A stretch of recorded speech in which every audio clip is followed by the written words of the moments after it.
17 de febrero de 2004, Ciudad de México. Un expresidente de la República se está muriendo, pero no se muere como mueren los hombres que gobernaron a millones. No se muere como mueren los que tuvieron el destino de un país entero en sus manos. No se muere en un mitin rodeado de seguidores, ni en un hospital lleno de honores y guardias de élite, ni frente a las cámaras que durante años registraron cada uno de sus gestos, cada una de sus frases grandilocuentes, cada uno de sus arranques de soberbia presidencial. Se está muriendo dentro del silencio más absoluto, dentro de una mansión convertida en fortaleza, dentro de una casa donde, según los informes y testimonios que estallaron después como el hombre que alguna vez gobernó a todo un país ya no mandaba sobre nada en absoluto, ni sobre su propio cuerpo vencido, ni sobre su tiempo, ni sobre quién podía verlo y quién no, ni sobre la mujer que dormía cada noche a su lado. No, esta no es la historia de cómo Sasha Montenegro enamoró a José López Portillo.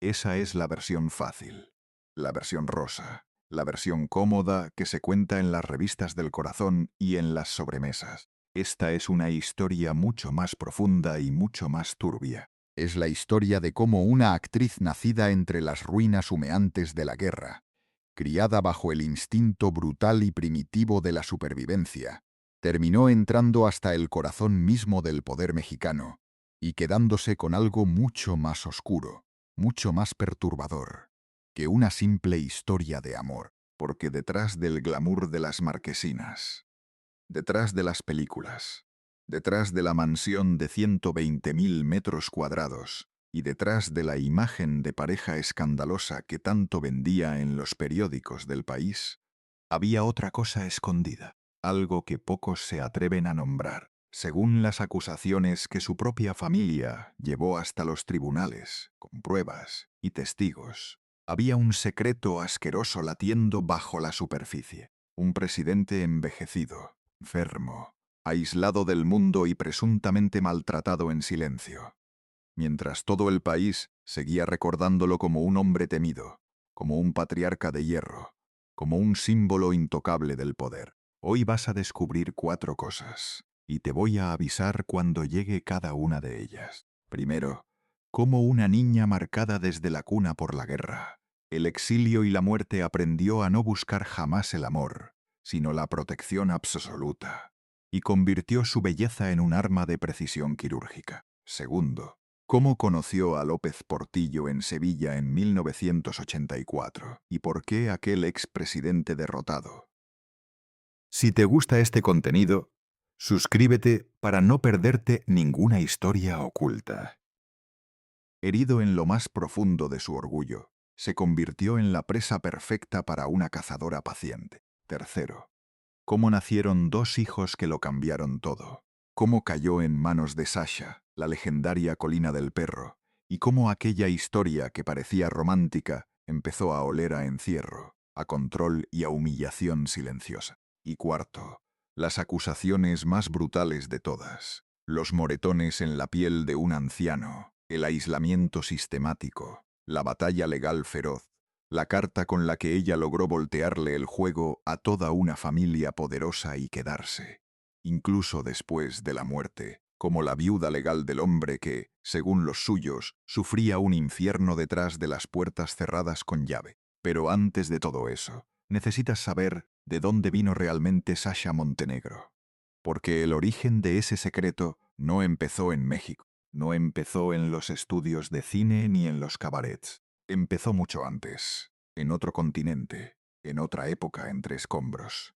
Todo comenzó lejos de México, lejos de las marquesinas iluminadas, lejos de los cabarets llenos de humo, lejos del olor a maquillaje barato, alcohol y tabaco, que después definiría una parte importante de su leyenda. Bari, Italia, 20 de enero de 1946. Europa todavía era un continente herido de muerte, apenas saliendo del horror. Las ruinas seguían en pie por todas partes. El miedo seguía vivo en cada esquina.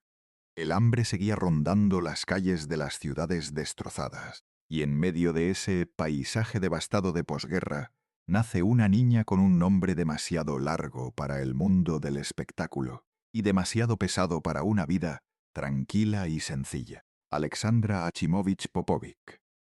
Guarda muy bien ese nombre en tu memoria, Alexandra, porque mucho antes de convertirse en la mítica Sasha Montenegro, mucho antes de aprender a mirar a los hombres poderosos como si pudiera leerles el alma entera de un solo vistazo, esa niña ya venía marcada por una historia que no tenía absolutamente nada de glamour, nada de brillo. Su padre, Sivojin Achimovich, su madre, Silvia Popovic, una familia de origen yugoslavo, con raíces de nobleza en la lejana Montenegro. Sí, nobleza, sangre antigua, pero una nobleza destrozada por la guerra, pisoteada por el exilio, perseguida sin tregua, marcada por la certeza brutal de que el apellido más ilustre no protege absolutamente nada, cuando la historia decide aplastarte sin piedad. Una parte de su familia fue barrida, borrada del mapa por la barbarie nazi. No estamos hablando aquí de pobreza común y corriente. No estamos hablando de una infancia simplemente difícil o austera. Estamos hablando de una memoria familiar atravesada de lado a lado por la exterminación, por la huida desesperada, por la sensación constante de que el mundo entero puede convertirse en un matadero de un día para otro, sin aviso. Y cuando una niña nace en una casa donde todos los adultos ya aprendieron, a la fuerza, a desconfiar de absolutamente todo, esa niña no crece soñando con príncipes. Esa niña crece calculando, midiendo, observando. Apenas tenía 20 días de nacida cuando su familia volvió a moverse, a huir otra vez. Italia ya no era refugio seguro. Después vino Alemania. Después el largo cruce del océano. Después Argentina, primero Mendoza. Más tarde la enorme Buenos Aires. Así, entre maletas y mudanzas, empezó la vida de la pequeña Alexandra. No con estabilidad, no con ternura, no con una raíz firme y profunda bajo los pies. Empezó huyendo, y luego, como si no fuera suficiente, vino otra pérdida demoledora. Su padre murió cuando ella todavía era una niña pequeña. Otra vez el suelo desaparecía bajo sus pies. Otra vez el mundo cruel le enseñaba la misma lección amarga, esa lección que se le clavó en lo más hondo del alma y nunca más salió. Nadie llega para salvarte. Nadie te garantiza absolutamente nada en esta vida. El amor puede irse de un día para otro. La casa puede desaparecer. La patria puede romperse en pedazos. El hombre que protege también puede faltar en cualquier momento, sin avisar. Y cuando una niña aprende esa lección demasiado pronto, demasiado joven, su corazón no se vuelve romántico ni soñador. Se vuelve frío, calculador, estratégico.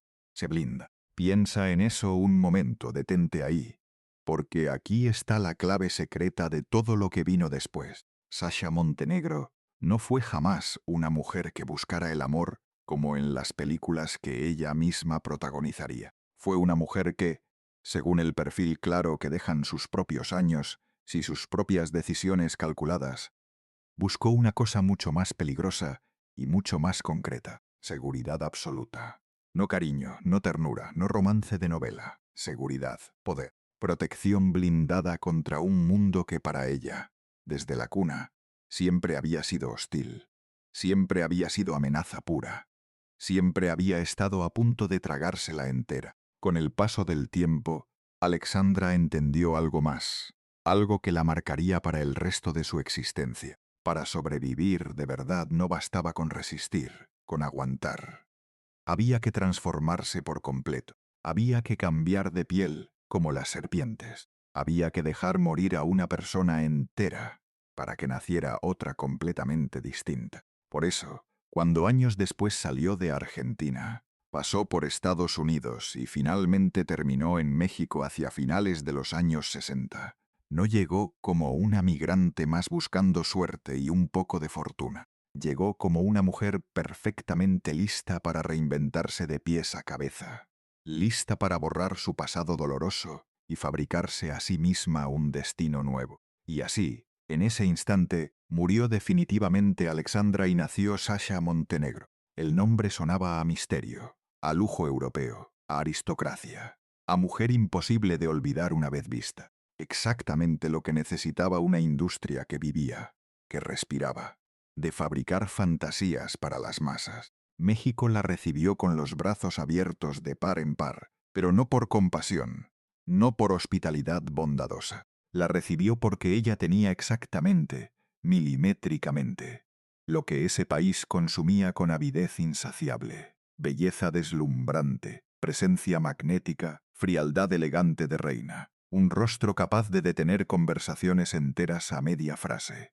un cuerpo que la cámara entendía de inmediato, sin necesidad de explicaciones ni ensayos. Pero aquí viene lo más inquietante de todo, lo que casi nadie veía. Mientras el público entero veía a una futura estrella naciendo, dentro de ella seguía creciendo, agazapada, otra cosa muy distinta, una fría lógica de supervivencia, un instinto casi animal, casi felino, para detectar con precisión dónde estaba el verdadero poder, quién lo tenía de verdad y cómo acercarse a él sin levantar sospecha. Ella ya había aprendido, en carne propia, que el mundo no pertenece a los más nobles, ni a los más buenos, ni a los más justos. Pertenece a los más rápidos, a los más duros, a los que saben adaptarse y mutar antes de que llegue la siguiente tormenta inevitable. Por eso su historia nunca fue, ni por un instante, la de una muchacha ingenua y soñadora que buscaba fama y aplausos.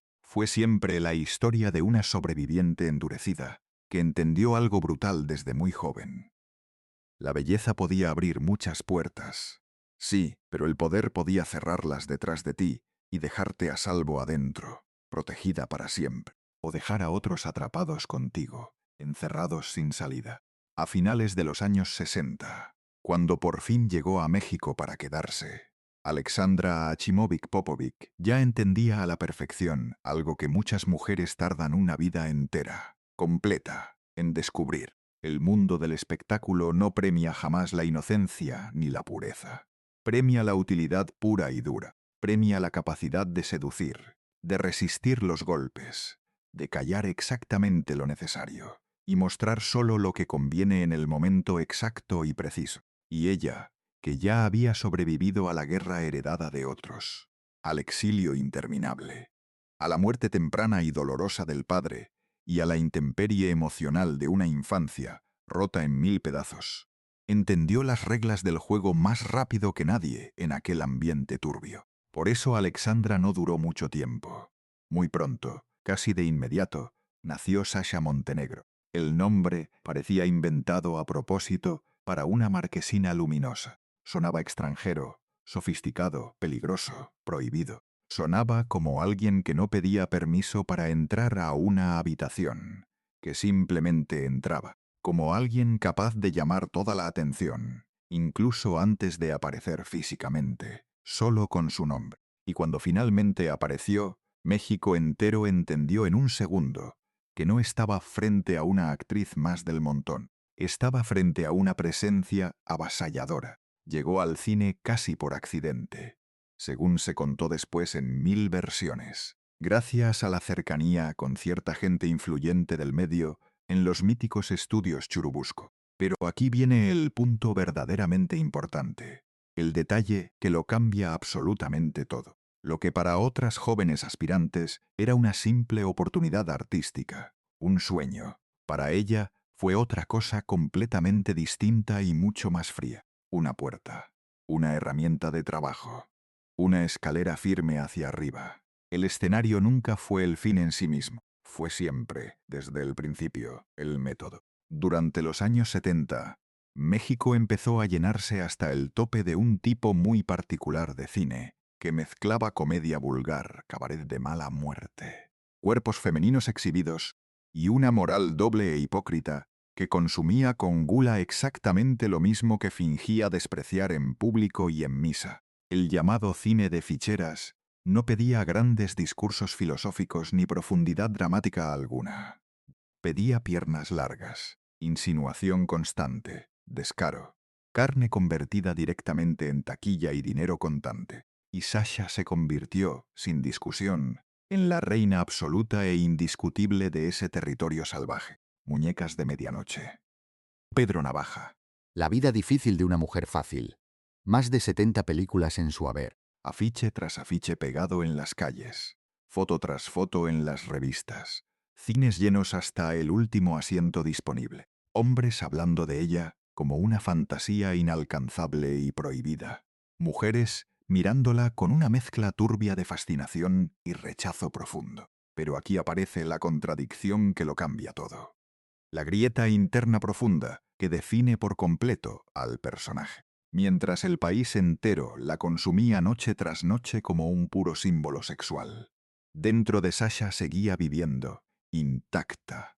Una mujer que, según los retratos honestos de quienes la conocieron de cerca y la trataron, se sentía profunda y absolutamente superior a ese mundo vulgar que la había hecho famosa y rica. Piensa en eso un momento, en esa contradicción. La industria le daba dinero a montones, le daba visibilidad total, le daba acceso a círculos cada vez más cerrados, pero también le exigía, a cambio, humillación constante.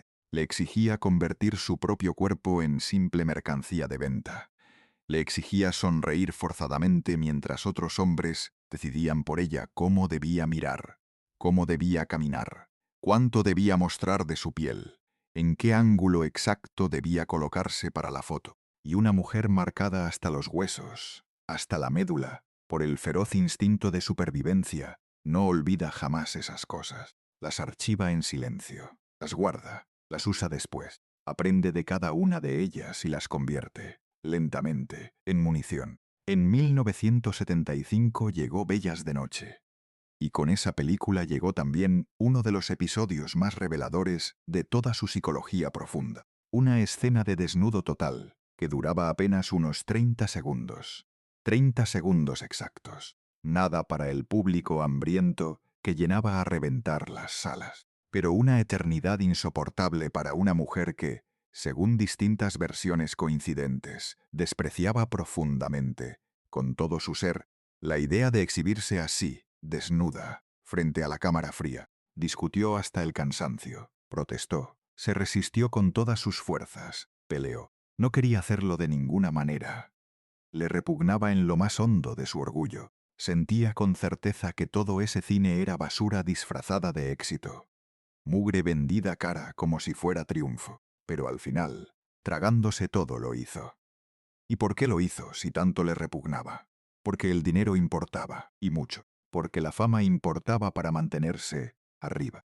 Porque la supervivencia importaba siempre, siempre, más que el orgullo herido. Porque una mujer que ha crecido entendiendo en carne propia que el mundo puede tragarte entero de un bocado, no siempre toma decisiones bonitas y dignas. Toma decisiones útiles, prácticas, frías. Se convenció a sí misma de que nadie la conocía de verdad, de que el cuerpo no era más que una herramienta temporal, desechable, de que la vergüenza pasajera dura siempre mucho menos que la pobreza permanente. Ahí está, justo ahí, el centro exacto y secreto del personaje. Sasha aprendió a dividirse limpiamente en dos mitades. Una parte de ella actuaba, sonreía, posaba. La otra parte calculaba sin descanso. Una parte sonreía dulcemente para la cámara. La otra estudiaba en frío y en silencio quién tenía el poder de verdad, quién mandaba realmente detrás de las cámaras y los reflectores, quién podría sacarla algún día de todo aquello. Porque mientras los productores codiciosos, los periodistas y los espectadores, anónimos, la miraban como un mero espéculo de carne, luces y deseo, ella ya estaba oliendo en el aire algo mucho más importante y más valioso: el acceso. El círculo cerrado de los verdaderamente importantes, la élite real. Los hombres que no compraban boletos baratos para verla en una sala oscura, pero que sí podían abrirle de par en par la puerta hacia otro nivel completamente distinto de protección, de vida, de poder. Ese fue el verdadero pacto secreto que hizo con la fama. No amó nunca el cine, lo utilizó como herramienta. No se entregó jamás al público que la adoraba.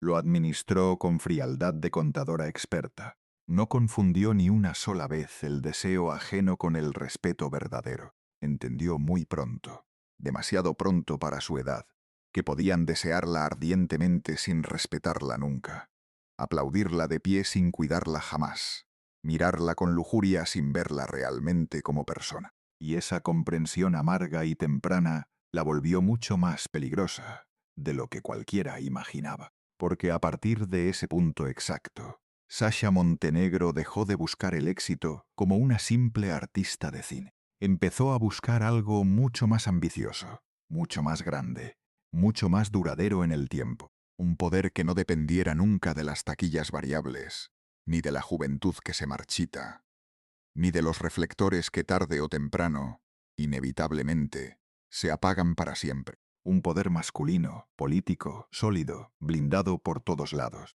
Un poder con la capacidad mágica de convertir a una simple vedette de cabaret en alguien intocable, inalcanzable, eterno. Y fue justo entonces cuando apareció en su camino el hombre correcto, o el hombre equivocado, según desde dónde decidas mirar la historia. 1984, Sevilla, España. 2 largos años después de haber dejado la presidencia, José López Portillo ya no era ni la sombra del hombre que alguna vez ocupó el centro absoluto de un país. Seguía teniendo, eso sí, sus apellidos ilustres. Seguía teniendo memoria del poder. Seguía conservando esa voz profunda de señor acostumbrado a mandar sin réplica. Esa voz que durante 6 años enteros había hecho temblar gabinetes completos con solo levantar el tono. Pero ya no tenía lo más importante de todo. Lo único que importaba de verdad. El poder vivo, palpitante, el poder de hoy. El poder real que hace que la gente te tema en presente y no solo te recuerde en pasado. Y cuando un hombre acostumbrado a todo eso pierde de golpe esa fuerza, no se queda simplemente solo y triste. Se queda profundamente herido, abierto en canal, sangrando por dentro sin que nadie lo vea. Sasha Montenegro tenía 38 años en aquel momento. Él, 62. 24 años completos de diferencia entre ambos. 24 años entre una mujer todavía en plena plenitud de su belleza pública y madura, y un expresidente cansado cargando sobre los hombros el pesado fardo de un sexenio que había terminado entre el descrédito generalizado, el resentimiento popular feroz y la ruina económica del país entero. Ella siempre decía que fue un encuentro completamente casual, fruto del azar. Que ella simplemente caminaba entre las procesiones religiosas, entre las calles antiguas y empedradas de Sevilla, cuando de pronto escuchó que alguien la llamaba por su nombre, que lo vio a lo lejos, que se acercaron, que hablaron largamente, que él la impresionó profundamente por su cultura vasta, por su conversación brillante, por su forma natural y elegante de ocupar todo el espacio sin el menor esfuerzo. Lo llamó después, con admiración, un señorón, un conquistador natural de cuna. Un hombre de esos que parecen hechos para que el resto del mundo baje instintivamente la voz cuando ellos entran a un salón. Y tal vez ella dijo, en parte la verdad. Pero la verdad nunca viene sola, nunca viene completa ni limpia, porque lo que Sasha realmente encontró aquel día en Sevilla no fue solamente a un hombre interesante, culto y conversador. Encontró algo mucho más jugoso, a un rey sin corona, a un hombre que había sido adorado como un dios y temido como un tirano por igual, pero que ahora cargaba sobre su espalda la humillación insoportable de haber caído desde el centro mismo del poder hasta el olvido casi total. Y los hombres así, los reyes caídos, son peligrosos, sí, pero también son terriblemente, fatalmente vulnerables. Necesitan admiración como necesitan el aire. Necesitan consuelo desesperadamente. Necesitan una sola mirada que les diga, aunque sea mentira, que todavía importan, que todavía mandan en algo, que todavía pueden conquistar a alguien hermoso. Ahí estuvo el gancho perfecto, el anzuelo dorado e irresistible. Mientras allá en Europa la historia parecía exactamente una novela elegante y culta, con cenas largas a la luz de las velas, paseos románticos por calles empedradas y antiguas, conversaciones interminables hasta la madrugada, y ese perfume embriagante de intimidad culta que tanto seduce y desarma a los hombres derrotados.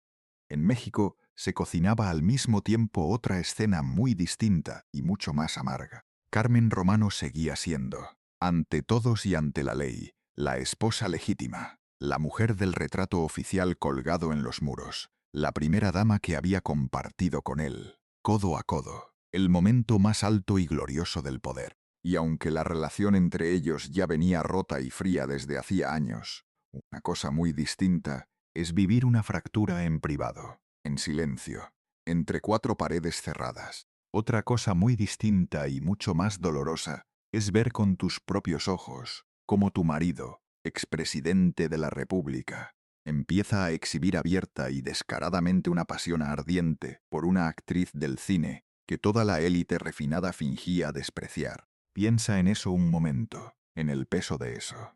No era solamente celos de mujer, no era solamente un vulgar adulterio más, era una afrenta social directa, una humillación de clase imperdonable, una herida pública sangrante para una familia entera acostumbrada durante generaciones a que el escándalo siempre lo protagonizaran otros, nunca jamás ellos mismos. Sasha, mientras tanto, jugando su partida con paciencia, nunca se presentó como una amenaza visible. Ahí estuvo precisamente su inteligencia más fina y peligrosa. No entró haciendo ruido ni exigencias. No entró exigiendo nada. No entró peleando por su lugar. Entró suavemente, como un alivio bienvenido. Como una mujer que lo entendía sin reproches ni juicios. Como alguien que no le pedía cuentas amargas por el pasado. Que no le recordaba constantemente sus fracasos. Que no lo juzgaba por la ruina que dejó atrás. Como la compañera perfecta capaz de escuchar durante horas enteras a un hombre que ya no gobernaba absolutamente nada, pero que todavía necesitaba desesperadamente, con cada fibra, sentirse importante y vivo. La vedette, la extranjera misteriosa, la mujer que venía precisamente de ese mundo bajo y vulgar que la política oficial decía mirar siempre por encima del hombro con desprecio, se volvió de pronto el espejo mágico donde un expresidente envejecido y cansado todavía podía verse a sí mismo poderoso. Todavía podía verse deseable y atractivo. Todavía podía verse plenamente vivo. Y cuando un hombre empieza a confundirte con su último refugio en el mundo, con su última y única razón para levantarse cada mañana, ya no te está abriendo simplemente la puerta de su casa y su cama, te está abriendo, sin saberlo, la puerta de su debilidad más profunda y secreta. Eso fue Sevilla, no un romance cualquiera de verano. No una aventura pasajera más en la larga vida de un hombre con fama de gran conquistador. Fue el punto exacto, milimétrico, quirúrgico, donde la inmensa soledad de López Portillo se convirtió en una llave maestra, la llave para entrar al apellido ilustre, la llave para entrar hasta la intimidad más guardada, la llave para entrar directo a la parte más frágil y rota de un hombre que había pasado toda su larga vida fingiendo, ante todos, que nada en el mundo entero podía derribarlo jamás. Desde fuera, para todos, parecía amor puro y maduro. Desde dentro ya era, en realidad, otra cosa muy distinta y muy fría, porque Sasha no se acercó nunca a un presidente en pleno ejercicio del poder, rodeado de guardias y secretarios. Se acercó deliberadamente a algo mucho más útil para sus antiguos propósitos, a un hombre profundamente herido, necesitado de adoración como una droga, separado ya del poder real y efectivo, pero todavía dueño de poderosos símbolos, de valiosas propiedades, de prestigio residual y de una historia familiar lo bastante grande y sólida como para ofrecerle a ella exactamente, punto por punto, lo que llevaba buscando con ansia desde que era una niña asustada: seguridad, blindaje, una muralla alta contra el mundo hostil. Pero algunas murallas, las peores, no protegen a nadie. Algunas murallas te dejan entrar tranquilamente, solo para que un día, demasiado tarde, descubras con horror que ya no puedes salir de ellas. Y José López Portillo, sin saberlo, sin sospecharlo siquiera por un segundo, ya había dado en Sevilla el primer paso fatal hacia esa jaula dorada. En 1985 nació Nabila. Guarda muy bien ese nombre en tu memoria, Nabila, porque a veces una historia de amor deja de ser solo una historia de amor en el instante exacto, preciso, en que aparece un hijo de por medio. Ya no es solo deseo carnal, ya no es solo aventura prohibida. Ya no es solo un capricho pasajero de dos. Se vuelve sangre compartida. Se vuelve linaje. Se vuelve herencia futura. Y eso fue exactamente, al pie de la letra, lo que ocurrió aquí. José López Portillo seguía siendo legalmente, ante notarios y jueces, el esposo de Carmen Romano. Seguía firmemente atado al nombre, a la estructura familiar, a la familia legítima reconocida, a ese mundo rígido donde cada pequeño gesto tenía un peso político enorme, y cada escándalo olía intensamente a humillación pública. Pero mientras la esposa oficial seguía ocupando, terca, el lugar del retrato en la pared, Sasha ya había dado un paso mucho más profundo, mucho más definitivo e irreversible. Le dio una hija de su propia sangre, una hija nacida no en la paz de un hogar, no en el orden de un matrimonio bendecido, no en una casa limpia y aprobada por todos, sino justo en medio de una relación turbia que para media élite mexicana resultaba una afrenta imperdonable y vergonzosa. Y 5 años más tarde, 1990, nació también Alexander.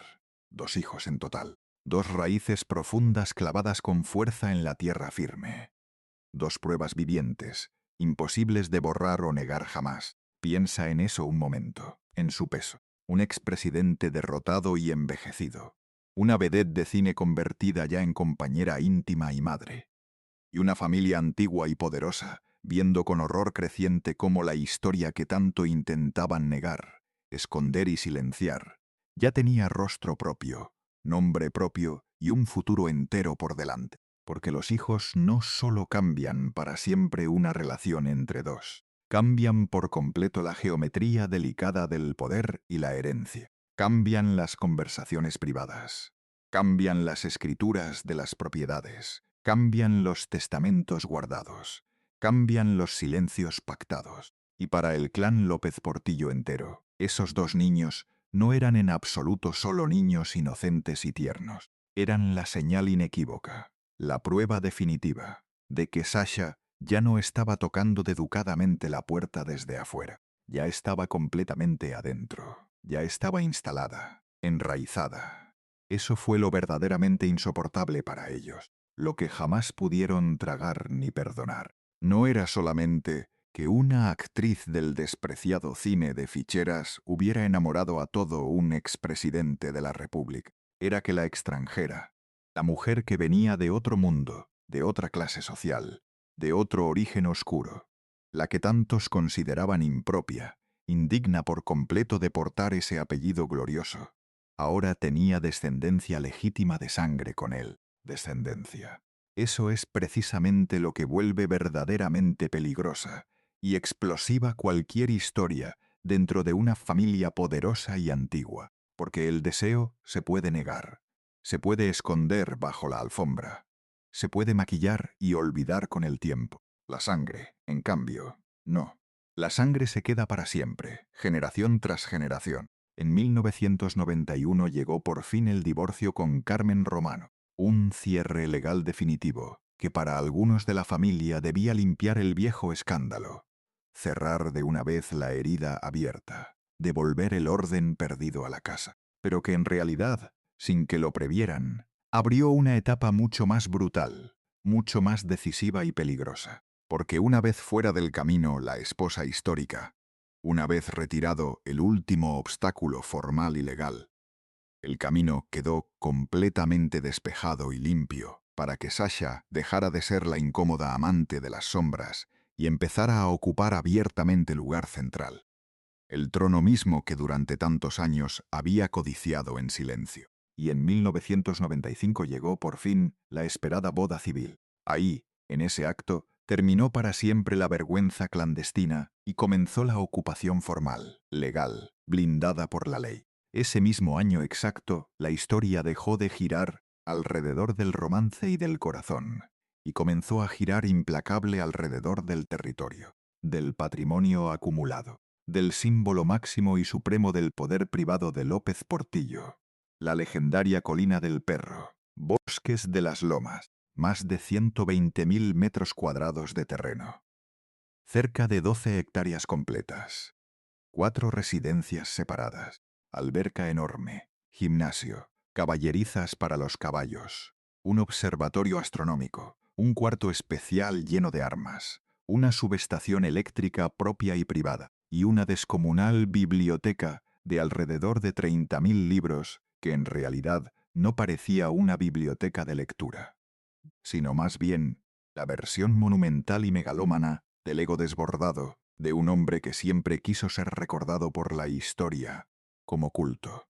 como brillante, como distinto y superior a todos los demás mortales. Era mucho más que una casa, era un reino completo, un reino opulento construido en medio de un país desbordado de pobreza y miseria, un reino separado del mundo real por altas murallas, un reino donde el expresidente caído podía fingir, cada mañana al despertar, que todavía no había caído del todo. Y fue ahí, precisamente ahí, en ese reino, donde Sasha consolidó la parte más fría, más calculada y más astuta de todo su largo y paciente avance. Según los testimonios cruzados y las versiones que después circularon por todas partes, López Portillo firmó de su puño la donación legal de una parte importante de esa fortaleza para Sasha y para sus 2 hijos. No estamos hablando aquí de un regalo menor, de una joya cara o de un automóvil de lujo. Estamos hablando del corazón material mismo,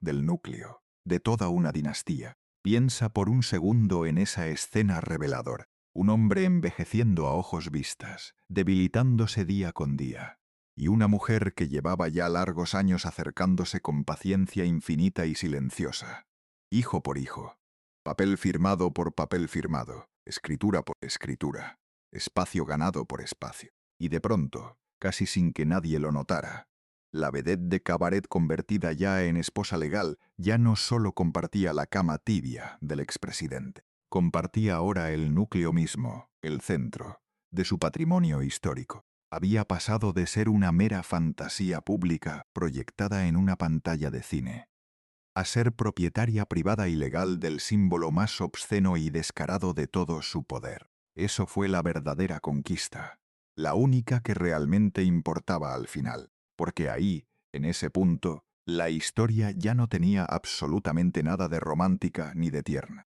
Los hijos funcionaban perfectamente como raíces profundas que sujetaban con fuerza el árbol al suelo. El matrimonio funcionaba como un blindaje legal impenetrable, y la enorme casa funcionaba como el trofeo definitivo y supremo. La niña que había nacido huyendo aterrada de la guerra, sin patria propia, sin raíces, sin certezas de nada, ahora reinaba como una soberana sobre una colina enteca que condensaba y resumía todo aquello que había aprendido a desear con cada fibra de su ser desde su rota infancia. Seguridad total, murallas altas, dinero abundante, apellido ilustre, protección absoluta y blindada. Pero guarda muy bien esta frase en tu mente, porque la vas a necesitar más adelante.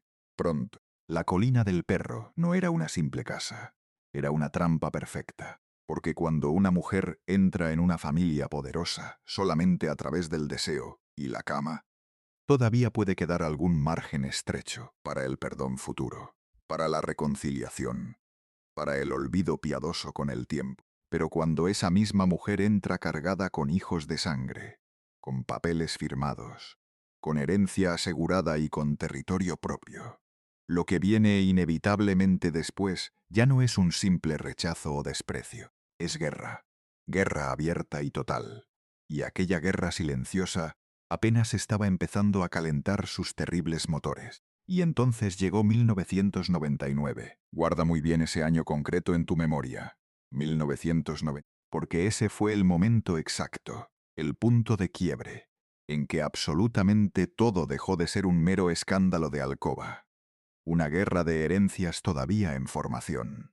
Una simple humillación social para la orgullosa familia presidencial. En ese año fatídico de 1999, el cuerpo entero de José López Portillo se rompió de golpe, sin aviso. Un infarto cerebral fulminante lo derribó por completo. Le arrebató de un solo golpe la movilidad de los miembros, la claridad mental, los reflejos rápidos, la autonomía personal.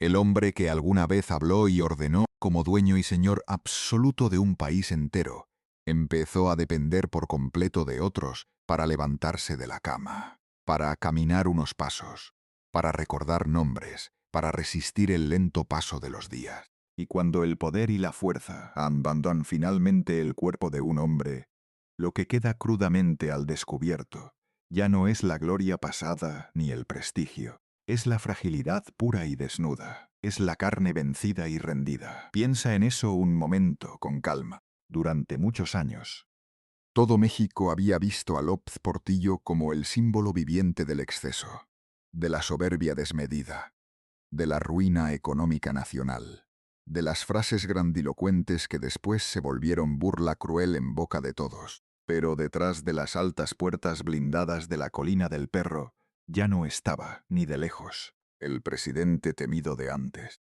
Ya no estaba el imponente señorón de Sevilla que conquistaba salones enteros con su sola presencia. Ya no estaba el patriarca de hierro que todavía podía decidir el destino completo de una familia con una sola orden tajante. Estaba, en su lugar, un anciano profundamente enfermo y disminuido, un hombre vulnerable, frágil como un cristal, totalmente dependiente de otros, un hombre atrapado dentro de una casa demasiado inmensa y vacía para esconder tanto miedo silencioso y tanta soledad infinita. Y aquí es exactamente donde aparece lo más oscuro y perturbador de toda esta historia, el corazón podrido y negro del relato entero, porque según los testimonios recogidos, según las versiones desesperadas de la familia, y según los graves señalamientos que después llegarían formalmente hasta los tribunales, la Colina del Perro dejó de ser una lujosa mansión y se convirtió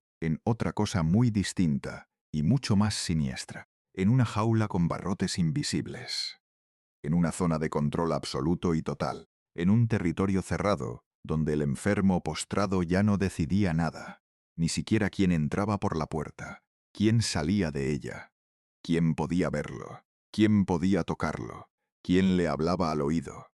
¿Quién podía acercarse a él para preguntarle simplemente cómo se sentía ese día? La primera persona en entender con claridad que algo no encajaba, que algo olía terriblemente mal y podrido detrás de aquellas gruesas paredes, fue Margarita López Portillo, la hermana del expresidente, la mujer que nunca, ni por un solo instante en todos esos años, confió en Sasha, la mujer que siempre vio en ella no solo a una intrusa oportunista y calculadora, sino a una amenaza directa y mortal para todo el apellido, para todo el legado familiar levantado con tanto esfuerzo. Durante años enteros la había despreciado abiertamente por su clase baja, por su origen turbio, por su pasado vergonzoso en el cine de ficheras, por todo lo bajo que representaba ante la buena sociedad. Pero ahora, el conflicto entre ellas ya no era moral. Ya no era una cuestión de etiqueta social o de estatus. Era físico, real, urgente. Era de vida o muerte literal. Era el presentimiento agónico y angustiante de que el hermano menor de toda la dinastía se estaba apagando lenta y dolorosamente, en condiciones tan terribles que nadie se atrevía siquiera a describirlas en voz alta. Hasta que un día empezaron a aparecer, inocultables, las primeras señales. Moretones extraños, marcas oscuras, huellas claras en los brazos delgados del anciano. No eran simples raspones casuales de un viejo torpe que tropieza. No eran accidentes domésticos fáciles de explicar con una caída tonta. Eran marcas que, según quienes las vieron de cerca con sus propios ojos espantados, parecían claramente dedos humanos clavados con fuerza y rabia sobre la piel frágil del expresidente. Dedos.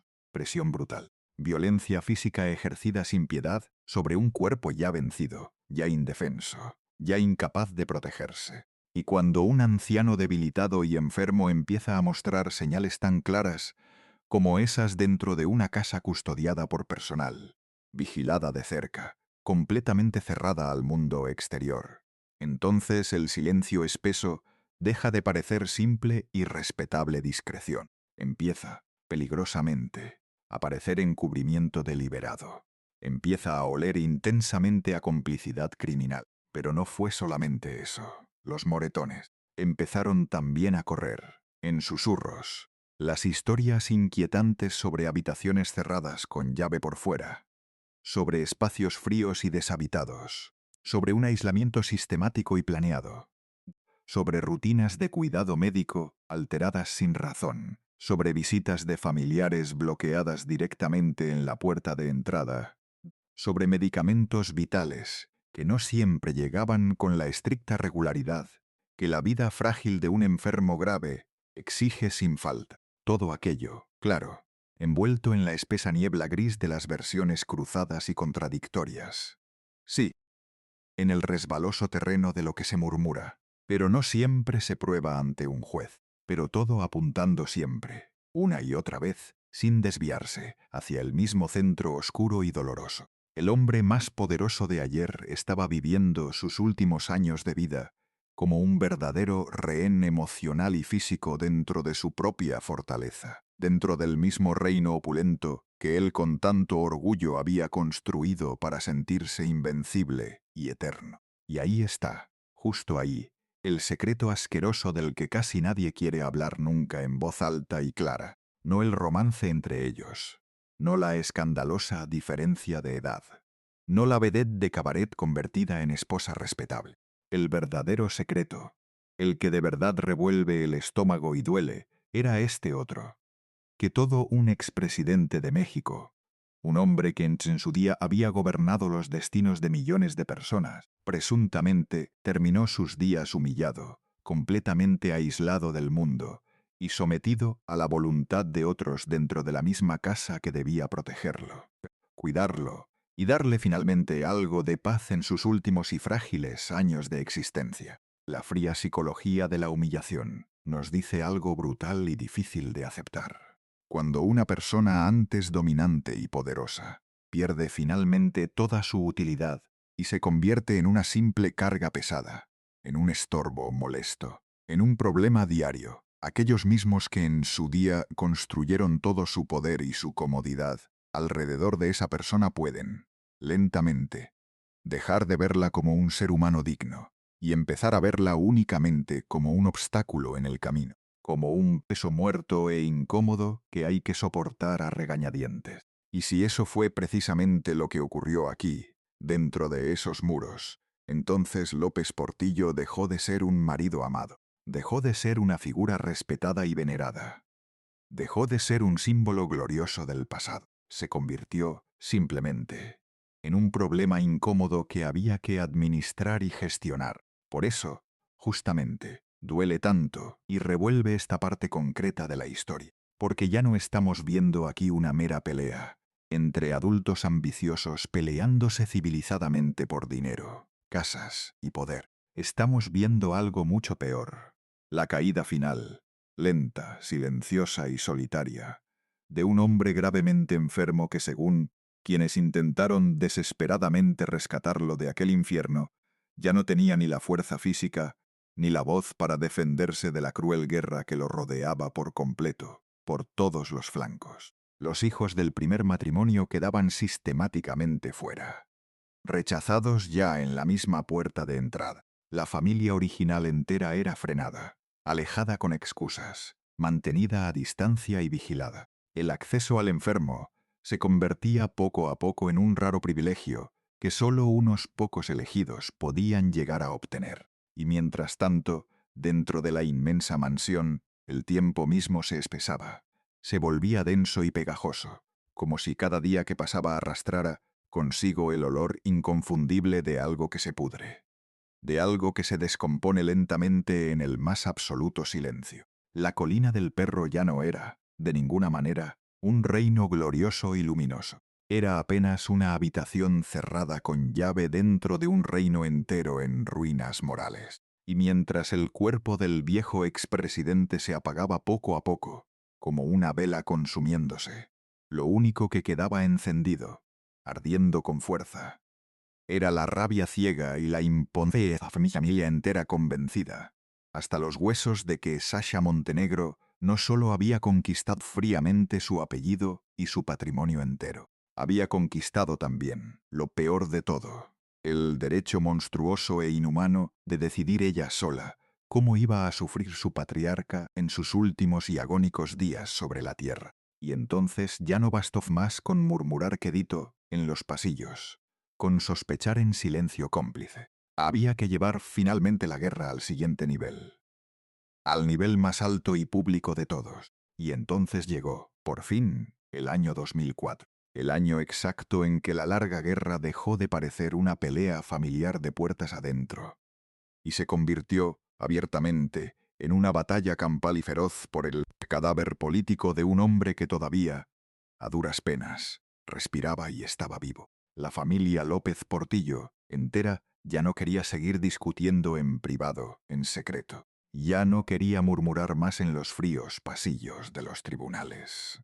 Ya no estaba dispuesta a tolerar ni un solo día más el espectáculo insoportable y doloroso de ver a su propio patriarca reducido a una pálida sombra de sí mismo dentro de la misma casa que alguna vez simbolizó ante el país su poder absoluto e incuestionable. Querían una sola cosa concreta, urgente y definitiva: sacar a Sasha Montenegro del tablero de juego de una vez por todas, antes de que ya fuera demasiado tarde para todo. La acusación que prepararon era brutal, demoledora, frontal.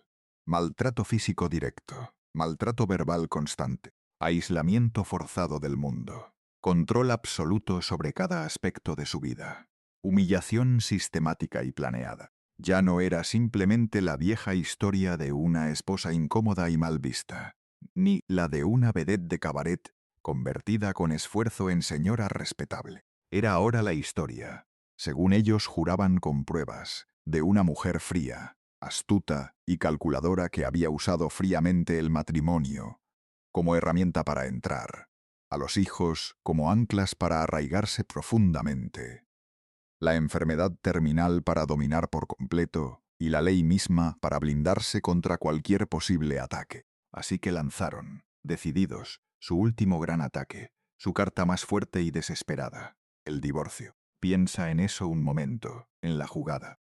Después de absolutamente todo lo ocurrido, después de los moretones en la piel, del encierro forzado, de la cruel distancia impuesta con la familia, de las pocas visitas estrictamente limitadas y vigiladas, la familia entera creyó por fin que tenía firmemente en sus manos la vía perfecta y definitiva para destruirla del todo, para expulsarla para siempre. Si tan solo conseguían demostrar ante un juez serio que López Portillo había sido víctima real de violencia dentro de su propia casa, entonces no solo la expulsaban del apellido glorioso para siempre, también podían, con suerte, intentar desmontar pieza por pieza toda la complicada red de protección jurídica que Sasha había construido con paciencia de araña durante tantos años alrededor de su matrimonio legal, de sus hijos de sangre y de todas las propiedades vinculadas estrechamente a él.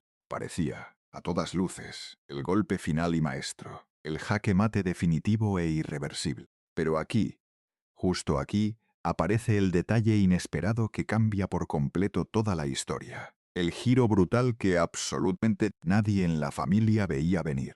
Sasha no respondió, como esperaban, con lágrimas de víctima. No respondió con un escándalo mediático ruidoso.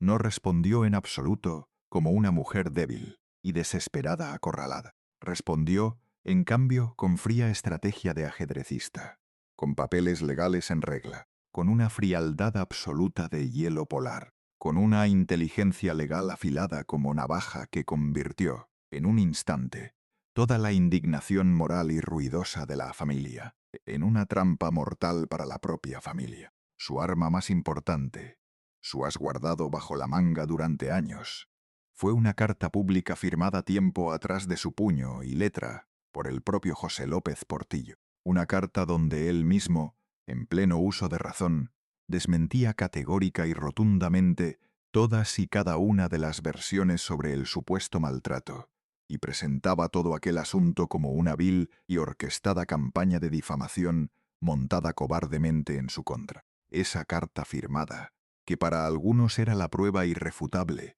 y conmovedora de un amor verdadero, y para otros la prueba clara de una manipulación perversa y calculada, se convirtió de pronto en el centro mismo, en el corazón ardiente de toda la guerra legal, en el campo de batalla decisivo, porque Sasha, con una astucia escalofriante, hizo dos movimientos magistrales al mismo tiempo, dos jugadas perfectas que se cubrían y protegían mutuamente la una a la otra. Primero declaró, mostrando triunfante el papel firmado: aquí tienen la prueba escrita e irrefutable de que mi propio marido negó en vida, conscientemente y por escrito, todas esas acusaciones infames y falsas. Y segundo, acto seguido, asestó el golpe más duro y cruel de todos los posibles. Sostuvo, con calma terrible, que en su avanzado y triste estado de deterioro neurológico, López Portillo ya no poseía la plena capacidad mental ni la voluntad consciente para iniciar por sí mismo un bordio de semejante magnitud y de tan graves consecuencias patrimoniales. Y ahí, en ese punto exacto, todo se volvió de pronto insoportable, asfixiante, sin salida posible, porque la familia entera estaba diciendo, gritando con desesperación, que había que salvar urgentemente a un pobre hombre enfermo, frágil e indefenso de las garras de aquella mujer. Y Sasha respondía a todo eso con una calma fría y escalofriante, que precisamente por estar tan enfermo y deteriorado, López Portillo ya no podía ser usado por nadie, ni por ellos ni por nadie más, como instrumento para divorciarse de ella. Era una jugada perfecta, cruelmente, perversamente perfecta, matemáticamente perfecta y cerrada. Si el viejo expresidente estaba sano de mente, entonces la carta que él firmó valía plenamente y lo desmentía todo de un plumazo. Si por el contrario estaba enfermo y deteriorado, entonces tampoco podía divorciarse con plena conciencia y libre voluntad.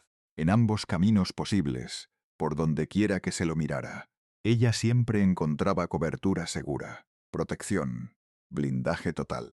No había escapatoria.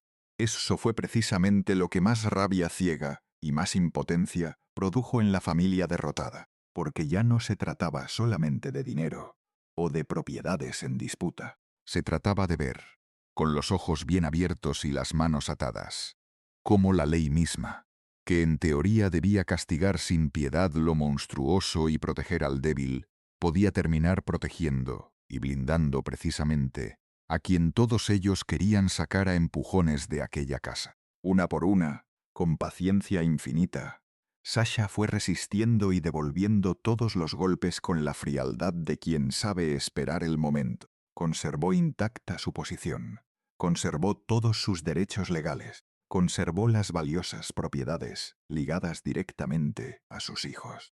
Y mientras la familia original entera se desgastaba, se consumía y se agotaba entre tribunales, declaraciones contradictorias y furia impotente, ella seguía instalada, firme e inamovible como una roca, en el centro mismo de todo el sistema. A veces el secreto más asqueroso de todos no destruye en el momento exacto en que se comete. No cobra su precio de inmediato y a la vista de todos. No, se lo guarda en silencio. Espera pacientemente, agazapado en las sombras, y se cobra absolutamente todo, hasta el último centavo de la deuda, justo al final.